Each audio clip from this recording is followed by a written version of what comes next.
Bom, gente, a nossa última aula do conteúdo programado até os vestibulares seria a terceira geração modernista e as tendências que vêm depois dela, né? A partir da geração de 45 até outras escolas literárias, como o concretismo, o neoconcretismo e a poesia marginal, que a gente vai dar uma pincelada hoje, tá certo? O que a gente precisa entender primeiro?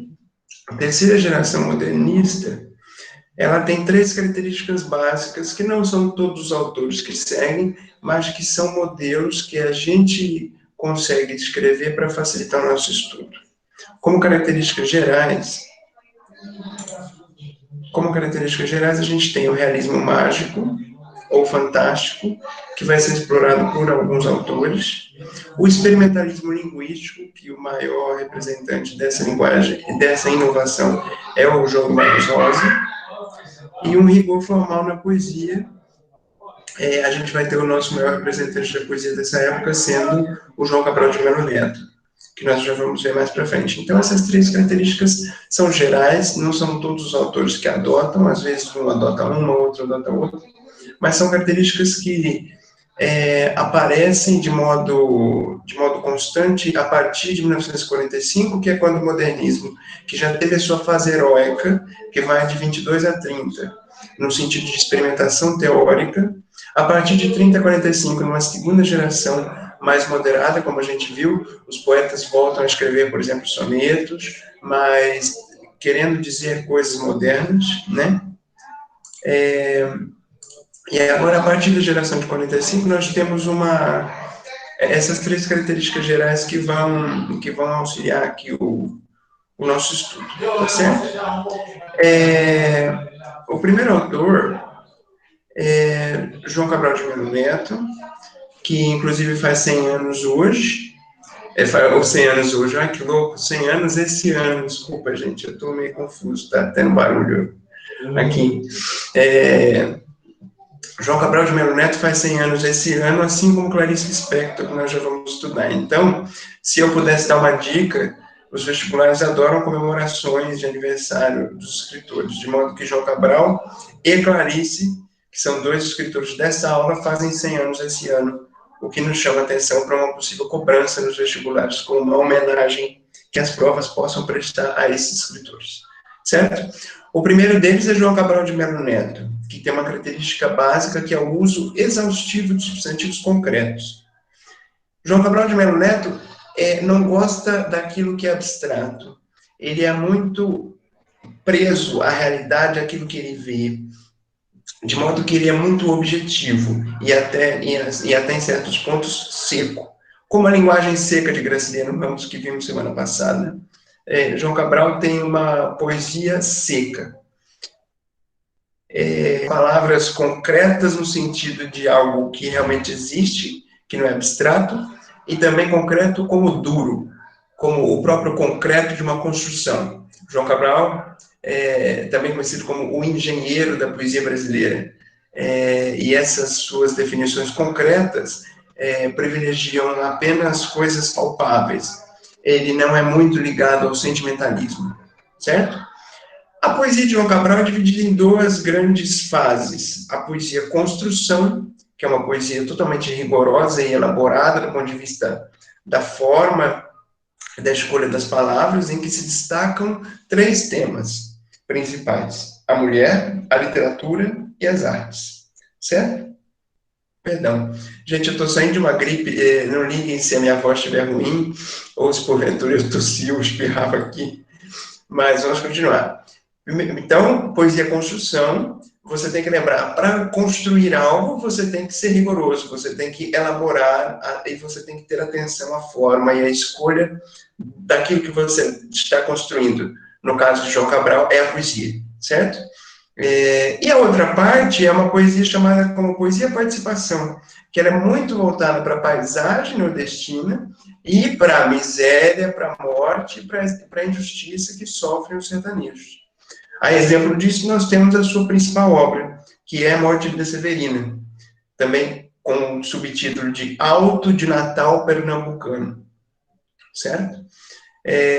Que conta a história do Severino, que é um retirante, que sai do sertão, passa pelo agreste e vai desembocar na zona da Mata Nordestina. Se vocês estudaram em geografia as subdivisões do Nordeste do ponto de vista geográfico, vocês verão que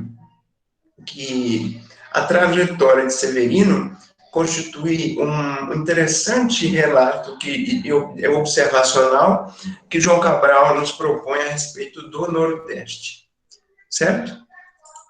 Então ele sai, mais uma vez, ele sai do sertão, passa pelo agreste e vai em direção à zona da mata. Por quê? Porque o sertão representa a miséria, a seca, a morte, enquanto a zona da mata, com o seu comércio, representa a vida, representa aquilo que o retirante tem como objetivo, como sonho. Ele almeja chegar a um lugar onde ele possa trabalhar, onde ele possa criar os seus filhos e que ele não morra de fome ou de sede, como acontece muito no sertão.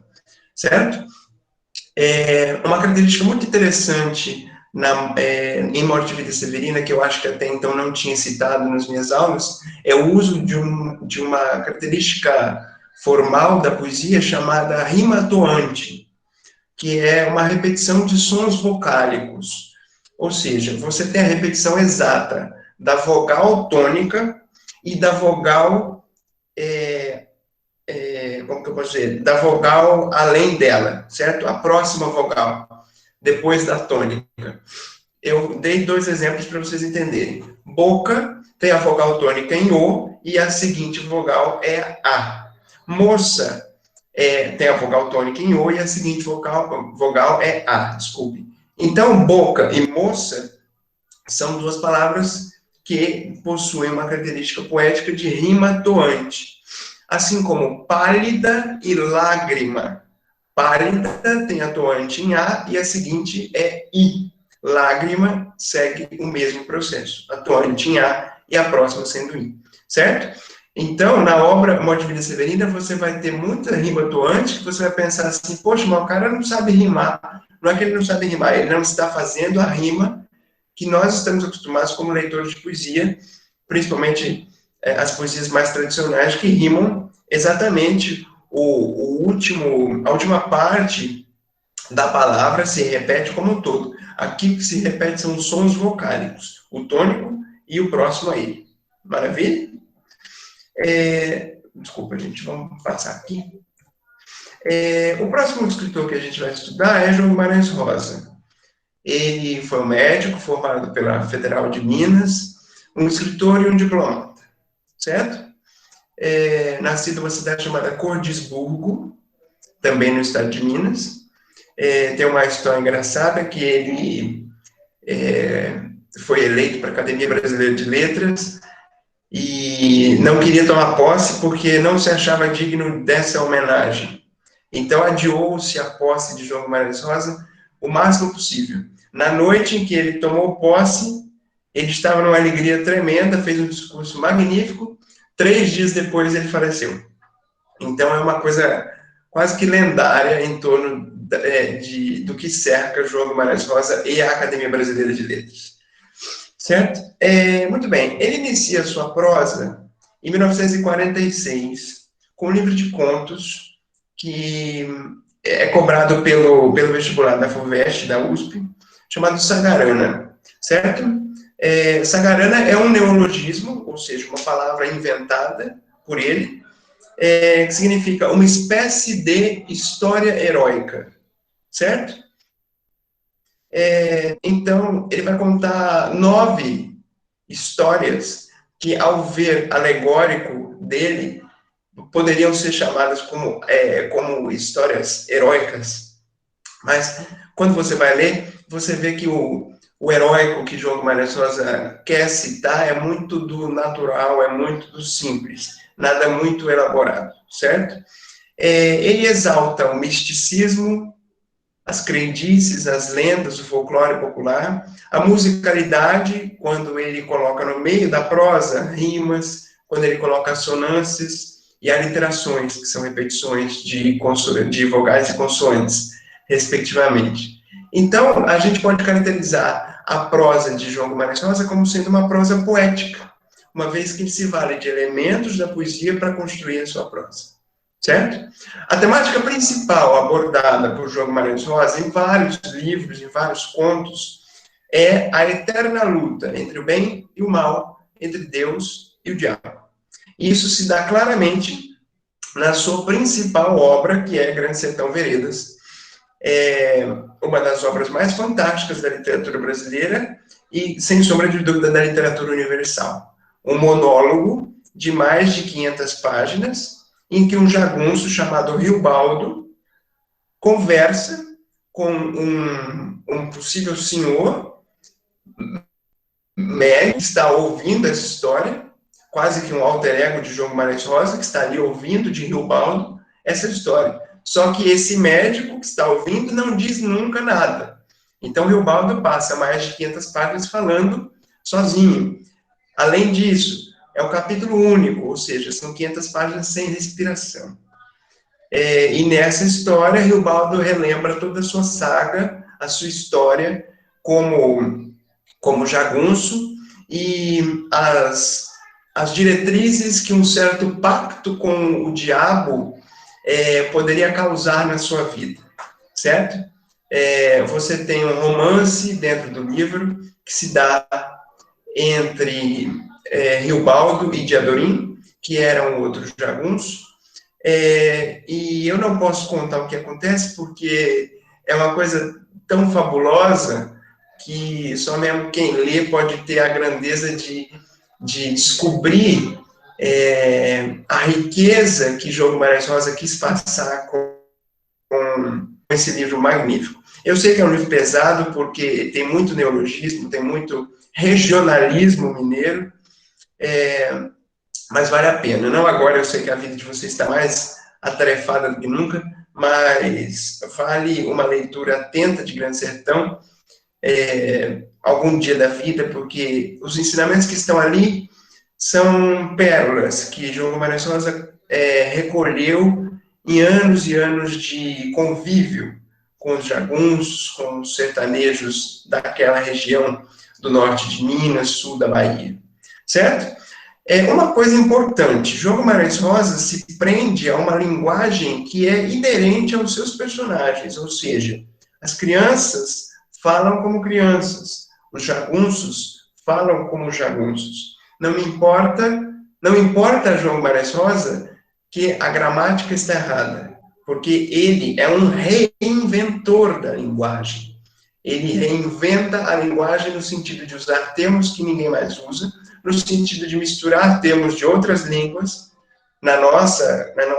de trazer, né, termos de outras línguas para o nosso texto em português, e no ato de criar palavras, que é talvez a maior característica de sua obra, certo?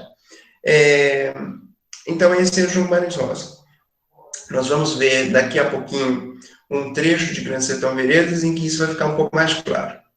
Tá certo? Uma dica básica para todo mundo que for ler João Guimarães Rosa na vida, seja um conto, seja um romance, que no caso ele só tem Grande Sertão Veredas, mas os contos ou esse romance. Leia, se você tiver qualquer dúvida no texto de João Guimarães Rosa, leia-o em voz alta, porque isso vai te ajudar a compreender a intensidade do que ele quis passar com o texto, a maneira como você tem que enxergar aquilo no texto para que o resto das coisas façam sentido, certo?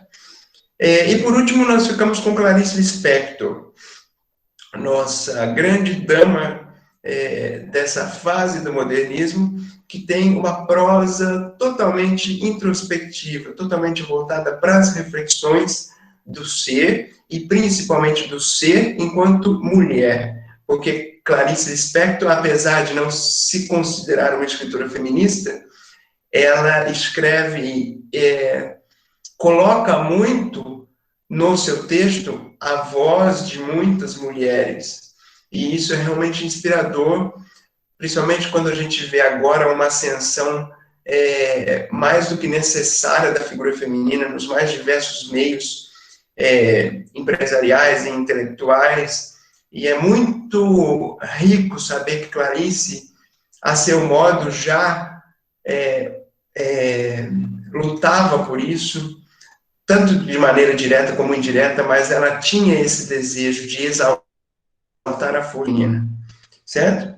Portanto, Clarice faz uma atividade da busca do ser em si, e assim ela supera as relações sociais. Então, os contos de Clarice, pode ser que você passe um conto inteiro sem ter nenhum tipo de relação social no conto.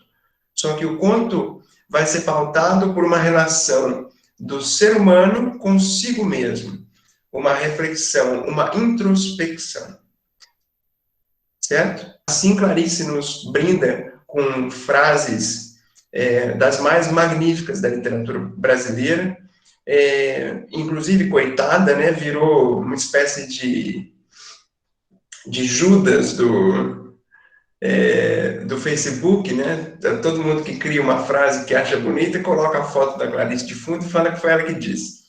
Ela ficaria muito mal-humorada com isso, porque ela não tinha um humor muito fácil, não. Ainda mais para esse tipo de coisa. Ela prezava muito a literatura dela, mesmo se considerando uma amadora, porque ela escrevia quando ela queria. Ela não tinha nenhum compromisso profissional com a escrita. Entre as suas obras, a gente pode citar a sua última novela, que foi A Hora da Estrela, que conta a história de Macabeia, uma também retirante nordestina que se aventura na região sudeste, trabalhando como datilógrafa, e Felicidade Clandestina, que é um livro de contos dos mais famosos. Ela fez vários. Eu citei esse numa forma de instigar a pesquisa de vocês para outros nomes de Clarice, outros nomes que ela produziu. Tá certo? Gente, alguma dúvida dessa terceira geração? São esses três autores básicos: João Cabral de Melo Neto, João Guimarães Rosa e Clarice Lispector, certo? Lembrando que Clarice Lispector e João Cabral de Melo Neto fazem 100 anos esse ano, de modo que a chance que o vestibular tem de cobrá-los numa forma de homenageá-los é relativamente maior, para tanto a gente se atenta aos dois, tá certo? Alguma dúvida? A gente pode seguir? Tudo certo? Vocês estão me ouvindo? Diga, Maria Eduarda.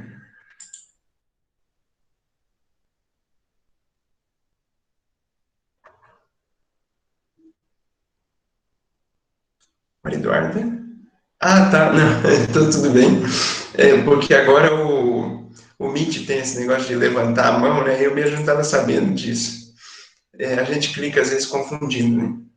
Bom, gente, então tá tudo bem, vamos seguindo. Como eu disse, a aula de hoje ia ser dividida em duas partes: terceira geração modernista e tendências contemporâneas, tá?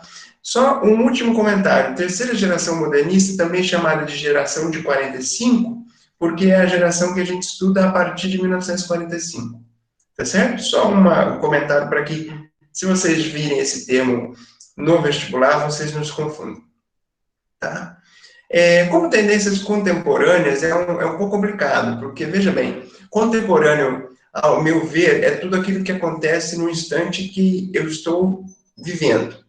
Só que, para a literatura, é impossível você estudar algo no mesmo instante que aquilo está sendo produzido. De modo que o que a gente chama de tendências contemporâneas é a literatura que foi feita, no máximo, até a década de 80, 90, que se deu tempo mínimo para se estudar e entender o que aconteceu, para poder criar um conceito de escola, se já não havia, e distribuir as características e estudar cada um dos autores, certo? Eu posso citar a vocês que, a partir da década de 50, a produção literária nacional passa por um boom incontestável, de modo que fica cada vez mais difícil você estudar todos os autores de uma determinada época. É claro que nós, aqui no curso pré-vestibular, nós nunca estudaremos todos os autores de nenhuma época. A gente faz um apanhado dos principais para que vocês possam tê-los como base, porque são os que mais caem e os que melhor representam cada um dos momentos, certo? cada um dos momentos literários. Então, essa parte da aula vai ser apresentativa. Não se preocupem em decorar todos os nomes que estão aqui, até porque não vou citar características específicas de nenhum deles. O que eu quero que vocês saibam daqui são as características principais de cada uma das escolas, para que, quando o texto do vestibular falar alguma coisa sobre concretismo, neoconcretismo, poesia marginal ou literatura contemporânea pós-moderna, eu quero que vocês tenham a capacidade de entender, esse autor é de tal período. Se ele é de tal período, ele tem essa característica. Então, isso me ajuda na interpretação do texto. Certo? Então, vamos começar, gente. A gente tem o concretismo. O concretismo surgiu a partir da década de 50, numa reunião entre três grandes nomes da literatura. Na época, eram meninos de 20 e poucos anos, os irmãos Augusto e Haroldo de Campos e o amigo deles, Décio Pinhatari, certo? Esses três, juntos, criaram o chamado Manifesto Concretista e as primeiras exposições da arte concreta.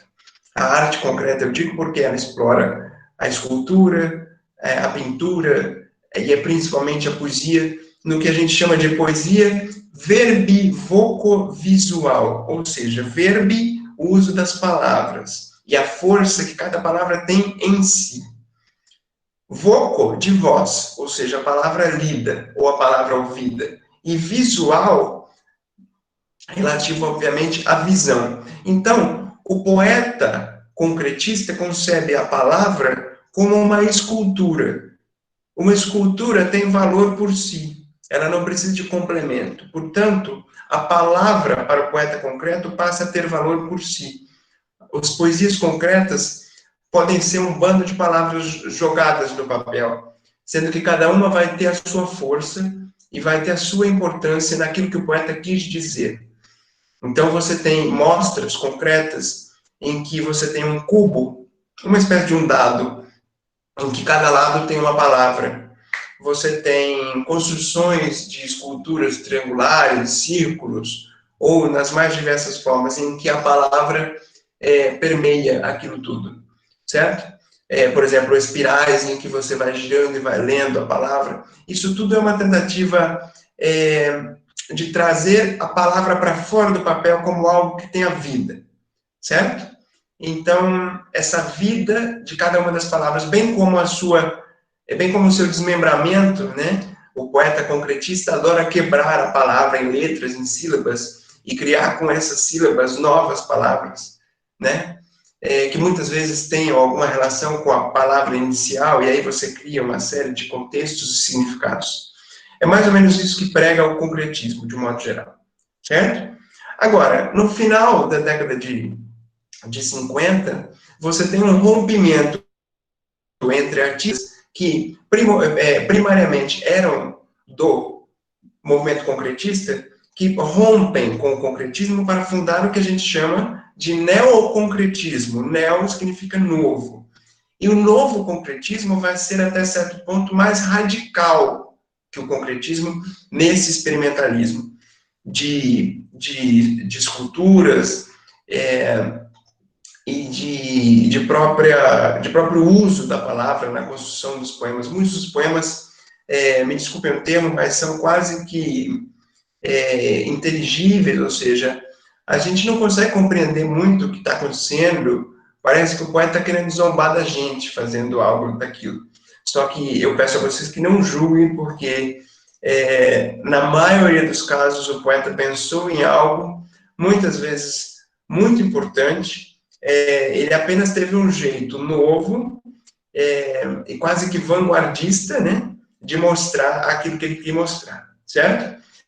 O principal representante desse movimento neoconcreto é um dos fundadores do movimento, que assina o Manifesto Neoconcreto, o nosso poeta Ferreira Goulart, certo? Falecido recentemente. Muito bem. A Ferreira Goulart faz 90 anos esse ano. Não sei se poderíamos contar como uma possível homenagem dos vestibulares. Uma coisa que me veio aqui em mente, tá certo? Agora nós vamos partir para a década de 70, lembrando que na década de 70 nós temos uma ditadura, uma censura, que culmina em 1968 com o ato institucional número 5, certo? Vocês viram brilhantemente nas aulas de história. E contra a censura e numa resistência ao AI-5, você tem a chamada poesia marginal. Tudo aquilo que é marginal, é periférico, não segue os modelos da tradição, nem os modelos cultuados, muitas vezes como corretos. O que eu quero dizer com isso? A poesia marginal, ela se disseminou de maneira marginal, porque era uma poesia que falava mal da ditadura militar, em sua maioria. É mal, muitas vezes disfarçado para que, se alguns dos espiões ou da própria polícia, do próprio governo militar, se alguém pegasse isso, não desse problema, né? Uns eram bem diretos e foram presos e torturados, outros eram mais cuidadosos no sentido de promover uma camuflagem daquilo que eles queriam dizer com aquilo que eles diziam, certo? Mas eu digo marginal porque não eram poemas e nem poetas publicados por editoras. Eles faziam publicações próprias, eram folhetos, jornais e revistas que eram impressos na casa, com um aparelho que hoje em dia a gente nem ouve falar mais, que é o chamado mimeógrafo, que seria o antecessor do Xerox, né, das máquinas de fotocópia.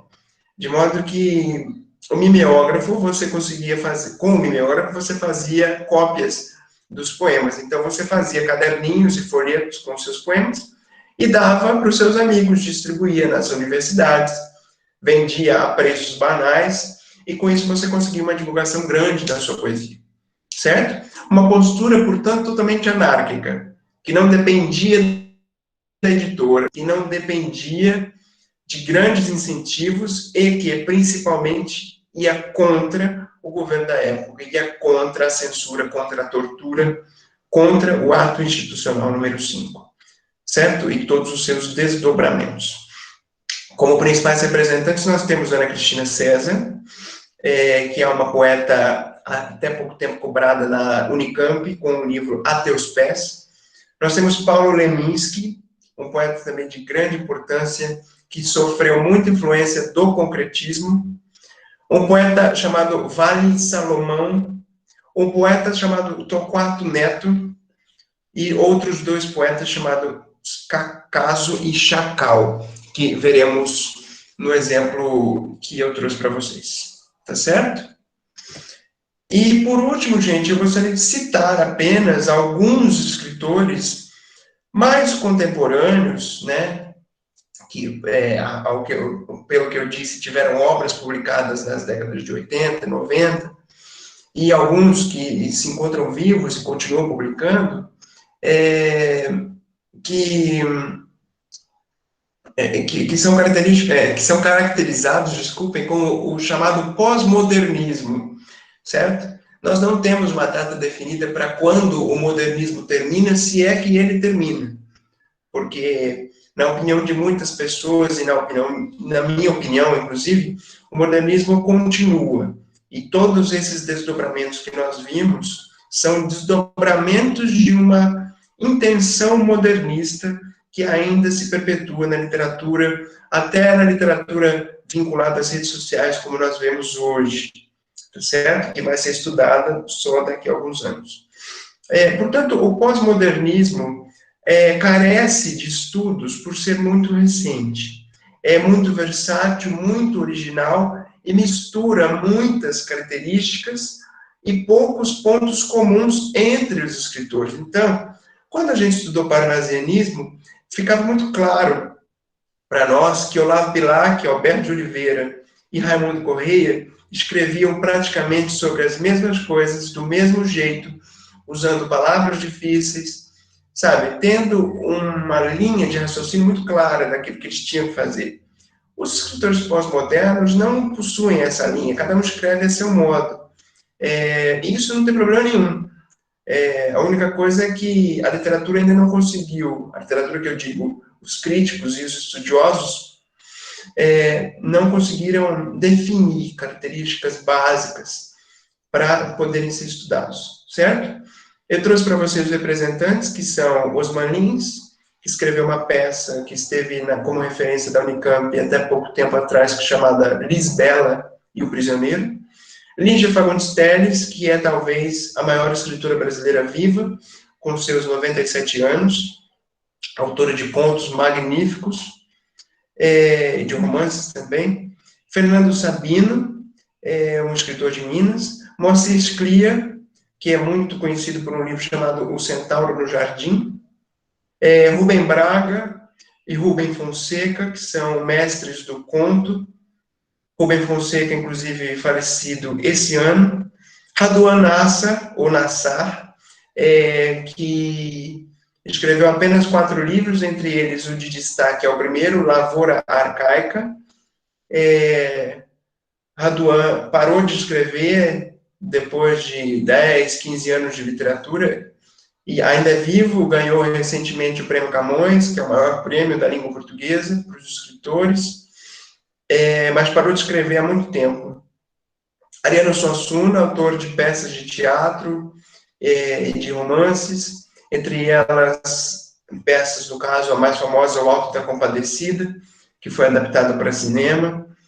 Nelson Rodrigues, que escreveu também muito teatro, como Viúva Porém Honesta, e até o ano passado estava na referência da Unicamp com um livro chamado A Cabra Vadia, que era uma série de discussões que ele fazia, inclusive num programa de televisão.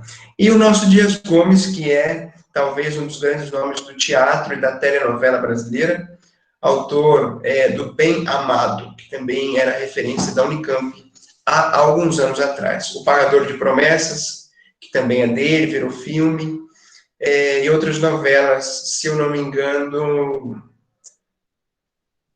Como chama, gente, a novela, meu Deus do céu? Rock Santeiro. É uma novela antiga, da década de 80, que foi, inclusive, censurada pela ditadura, é de Dias Gomes. Tá certo? Bom, gente, vamos conhecer um pouquinho de cada um desses autores que a gente viu, certo? Uma pincelada mais rápida nos contemporâneos, com foco maior nos 3 autores da terceira geração que a gente precisa saber, tá certo? Por enquanto, alguma dúvida, gente? Eu posso avançar? Nosso tempo está bom. Acho que vai dar tudo certo. Posso ir?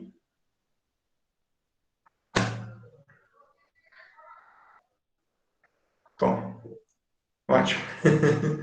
Obrigado. Então, vamos lá. Primeiramente, um trecho de Morte e Vida Severina, de João Cabral de Melo Neto. É o início do livro, com alguns cortes, para que vocês percebam a estrutura da poesia e das rimas toantes, bem como da temática da descrição da miséria nordestina. Muito bem. O retirante explica ao leitor.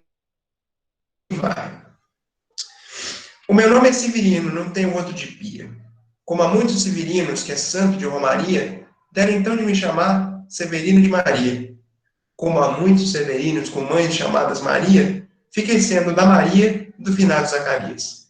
Somos muitos severinos, iguais em tudo na vida, na mesma cabeça grande que a custo é que se equilibra, no mesmo ventre crescido, sobre as mesmas pernas finas. Iguais também, porque o sangue que usamos tem pouca tinta. E se somos severinos, iguais em tudo na vida, morremos de morte igual, mesma morte severina, que é a morte de que se morre de velhice antes dos 30, de emboscada antes dos 20, de fome um pouco por dia. Gente, eu estou até arrepiado, porque João Cabral é muito forte. Vocês não têm ideia da dimensão desse homem na história da literatura e a força que ele tem de dizer as coisas. Veja bem, Severino nos apresenta como Severino apenas, ele não tem sobrenome, né? E ele não tem outro nome de pia batismal, tá? Quando for batizar, falaram que era Severino. Só que aí no Nordeste tem muitos severinos, então quem é? Ele é o Severino, filho da Maria. Só que tem muitos severinos com mães chamadas Maria, então ele é o da Maria do finado Zacarias. E isso continua ainda, que eu cortei o poema para ficar mais enxuto aqui para a gente analisar, mas isso continua. Até o lugar onde ele morava tinha tantos severinos com mães chamadas Marias, com pais chamados Zacarias, até ele dizer quem ele é uma dificuldade tremenda. Mas vejam as rimas, como eu disse, toantes. Vida equilibra finas tinta. Veja você, vida equilibra finas tintas. Todas têm a vogal tônica I, seguida da vogal A, apesar de não rimarem do ponto de vista total, vamos assim dizer, né? Da parte final de cada palavra, como a gente está acostumado, tá? E essa última estrofe é esplêndida. Se somos severinos iguais em tudo na vida, morremos de morte igual. Que morte é essa? A mesma morte de Severino. Como é isso? É a morte de que se morre de velhice antes dos 30, de emboscada antes dos 20 e de fome um pouco por dia. Então vocês vejam a expectativa de vida baixíssima, um cenário totalmente vingativo, em que famílias vingam a morte de um e outro e você morre de emboscada antes dos 20 anos. E de fome, você morre um pouco por dia. Olha o cenário que Severino deixa no começo da história, rumo à zona da mata, onde ele teria uma possível maior chance de sobrevivência. Certo? Agora nós vamos para um trecho de Grande Sertão Veredas, de João Guimarães Rosa. E ele nos diz: Diadorim e eu, nós dois, a gente dava passeios. Com assim, a gente se diferenciava dos outros, porque jagunço não é muito de conversa continuada, nem de amizades estreitas. A bem, eles se misturam e desmisturam, de acaso, mas cada um é feito um, por si. De nós dois juntos, ninguém nada não falava. Tinham a boa prudência. Dissesse um, caçoasse, digo, podia morrer. Se acostumavam de ver a gente parmente, que nem mais maldavam. E estávamos conversando perto do rego, bicame de velha fazenda, onde o agrião dá flor. Desce lusfus e escurecendo. Diadorim acendeu um foguinho, eu fui buscar sabugos. Mariposas passavam muitas por entre as nossas caras e besouros graúdos esbarravam. Puxava uma brisbrisa, desculpa. O ianço do vento revinha com o cheiro de alguma chuva perto, e o chinim dos grilos ajuntava o campo aos quadrados. Por mim, só, de tantas minúcias, não era capaz de me lembrar. Não sou de aparada pouca coisa, mas a saudade me lembra. Que se fosse hoje, Diadorim me pôs o rastro dele para sempre em todas essas quisquilhas da natureza. Sei como sei. Som como sapos sorumbavam. Diadorim duro, sério, tão bonito no relume das brasas. Quase que a gente não abria a boca. Mas era um delém que me tirava para ele, o irremediável extenso da vida. Por mim, não sei que tontura de vexame, com ele calado, eu a ele estava obedecendo, quieto.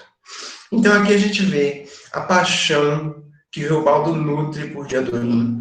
São dois jagunços, de modo que os outros jagunços aprenderam a não caçoar e não maldar, que eles estivessem sempre juntos, porque se alguém dissesse alguma coisa, Reobaldo ameaça que eles podiam morrer, né? E aí ele conta dessa noite, que estava anoitecendo, tinha os bichinhos, Diadorim acendeu o fogo, e era tão bonito vê-lo no relume das brasas, e ele vai lembrando de tudo isso. Ele não lembra de muita coisa na vida, mas tudo que tem de Diadorim, para ele, é uma coisa que ele guarda muito dentro de si, certo? Ele era um delém que me tirava para ele, o irremediável extenso da vida. Certo? É como se a vida de Reobaldo só fizesse sentido quando lembrada pelo extenso da vida de Diadorim e seus momentos juntos. Certo? Gente, eu trouxe o texto para que vocês percebessem o estilo de prosa poética de João Guimarães Rosa, em que se misturam muitas palavras inventadas, né? Vocês viram vários aí, fus, brisbisa, xiim, e outras coisas, além de uma despreocupação total com a gramática, no sentido de se atentar apenas ao que for dito da maneira que precisa ser dito. Porque de Adorim Teobaldo, desculpa, é um jagunço. Ele não vai falar como um médico diplomata, que era João Guimarães Rosa. Então, por ele não falar da mesma forma, Guimarães Rosa explora toda a linguagem possível e impossível para que a voz de Riobaldo fosse posta no texto da maneira como ela realmente é. Certo? Agora nós vamos para a nossa diva Clarice Lispector, num conto chamado Amor, que também foi recentemente referência obrigatória da Unicamp, certo? E nos diz Clarice: um pouco cansada, com as compras deformando o novo saco de tricô, Ana subiu no bonde. Depositou o volume no colo e o bonde começou a andar. Recostou-se então no banco, procurando conforto, num suspiro de meia satisfação. Os filhos de Ana eram bons, uma coisa verdadeira e sumarenta. Cresciam, tomavam banho, exigiam para si malcriados instantes cada vez mais completos, desculpa. A cozinha era, enfim, espaçosa. O fogão enguiçado dava estouros. O calor era forte, o vento que estavam aos poucos pagando. Mas o vento batendo nas cortinas que ela mesma cortara, lembrava-lhe que, se quisesse, podia parar e enxugar a testa, olhando o calmo horizonte. Como um lavrador. Ela plantara as sementes que tinha na mão, não outras, mas essas apenas. E cresciam árvores. Crescia sua rápida conversa com o cobrador de luz, crescia a água enchendo o tanque, cresciam seus filhos, crescia a mesa com comidas, o marido chegando com jornais, sorrindo de fome, o canto importuno das empregadas do edifício. Ana dava a tudo, tranquilamente, sua mão pequena e forte, sua corrente de vida. Certa hora da tarde era a mais perigosa. Certa hora da tarde, as árvores que plantara riam dela. Quando nada mais precisava de sua força, inquietava-se. No entanto, sentia-se mais sólida do que nunca. Seu corpo engrossara um pouco e era de se ver o modo como cortava blusas para os meninos, a grande tesoura dando estalidos na fazenda. Todo o seu desejo vagamente artístico encaminhara-se há muito no sentido de tornar os dias realizados e belos. Com o tempo, seu gosto pelo decorativo se desenvolvera e suplantara a íntima desordem. Parecia ter descoberto que tudo era possível de aperfeiçoamento, tudo era passível de aperfeiçoamento, perdão. A cada coisa se emprestaria uma aparência harmoniosa. A vida podia ser feita pela mão do homem. Gente, o que eu quis mostrar com isso? Esse é o início do conto Amor de Clarice Lispector. A Ana comprou as coisas na feira, no mercado, não sei, e subiu no bonde para ir embora para casa. Enquanto ela está no bonde, ela está pensando nos filhos, na casa, no marido, nas coisas que ela comprou durante a vida, na mesa, no fogão que estala, no apartamento que ela está pagando. Ela vê nisso tudo uma chama muito grande de felicidade pelo que ela construiu e plantou. Dado que, metaforicamente, todas as conquistas são sementes que ela mesma plantou. Só que, em algum momento da vida, essas árvores todas, agora crescidas, riem dela. E ela pensa se isso tem alguma coisa de sombrio ou se é passível de aperfeiçoamento, certo? O que eu quis dizer com isso, gente? Eu trouxe 3 parágrafos, são os 3 parágrafos iniciais do conto, em que você não vê nenhum diálogo, nenhuma relação social explícita entre a personagem e alguma outra pessoa.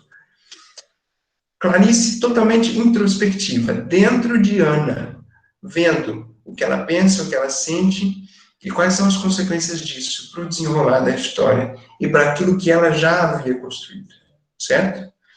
Então, muito interessante como Clarice nos joga para dentro de nós mesmos, principalmente em personagens femininos, uma força arrebatadora, certo? Eu trouxe o poema concreto Lixo Luxo, do genial Augusto de Campos. Veja bem, lixo e luxo são palavras que têm uma sonoridade muito próxima e um significado completamente oposto, porque aquilo que é luxo nunca se vai para o lixo e vice-versa. Só que ele, com a palavra luxo, constrói lixo graficamente, no sentido de mostrar que o luxo que nós temos, né, a humanidade dá valor a muitas coisas luxuosas, mas que a gente tem que lembrar sempre que o final de tudo é um lixo, por mais tempo que venha a durar. De modo que esse lixo também, no sentido figurado, da vida que acaba, e de tudo que é finito no mundo. De modo que é uma crítica de Augusto de Campos para que nós saibamos não valorizar mais tanto o luxo, porque ele próprio nos mostrou que o luxo, no fim das contas, forma o lixo. Certo? Outro poema de Augusto, que me ajudou muito nas aulas de geografia, ele diz pluvial e fluvial, num conjunto e numa organização fabulosa das letras. Vocês vejam, um poema concreto brinca com a estrutura da palavra na página. Você não escreve bonitinho em linhas, como uma poesia ou como uma prosa. Você pode escrever em pé, deitado, virado, avesso, brincar com as letras.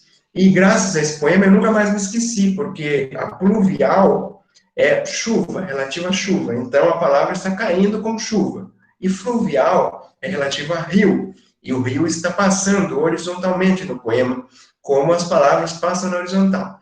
Esse poema foi genial para quando eu estudei geografia, para que eu não confundisse o que é chuva e o que é rio, certo? Pluvial é chuva, desce, como desce no poema.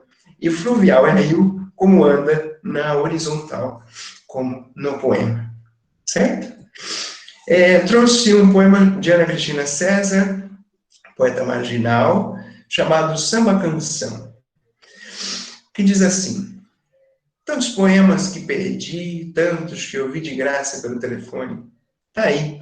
Eu fiz tudo para você gostar. Fui mulher vulgar, meia bruxa, meia fera, risinho modernista arranhado da garganta, malandra, bicha, bem vadia, bem viada, vândala, talvez maquiavélica. E um dia emburrei-me, perdão, valei-me de mesuras. Era uma estratégia. Fiz comércio, avara, embora um pouco burra, porque inteligente me punha, logo rubra, ou ao contrário, cara pálida que desconhece o próprio cor-de-rosa. E tantas fiz, talvez querendo a glória, a outra cena à luz de spots, talvez apenas teu carinho, mas tantas, tantas fiz. Esse samba canção nos revela uma Ana Cristina César colocando a figura feminina numa discussão com o homem, com quem ela tem uma relação, questionando, né? Tanto fiz para que você gostasse de mim, eu fiz tudo para você gostar, né? Me fantasiei de muitos modos, vesti-me de muitas personalidades, até que um dia eu emborrei-me e decidi que tudo isso não passava de uma coisa completamente ilusória, porque você, homem que me escuta, tem que me aceitar do jeito que eu sou. Então, eu não vou mais ficar fazendo as coisas só porque você quer, nem sendo aquilo que você sonha, que eu tenho que ser. Então, ela diz que tantas fez apenas pelo teu carinho, mas agora não farei mais, né? A mulher dizendo que não fará mais isso apenas pelo seu carinho.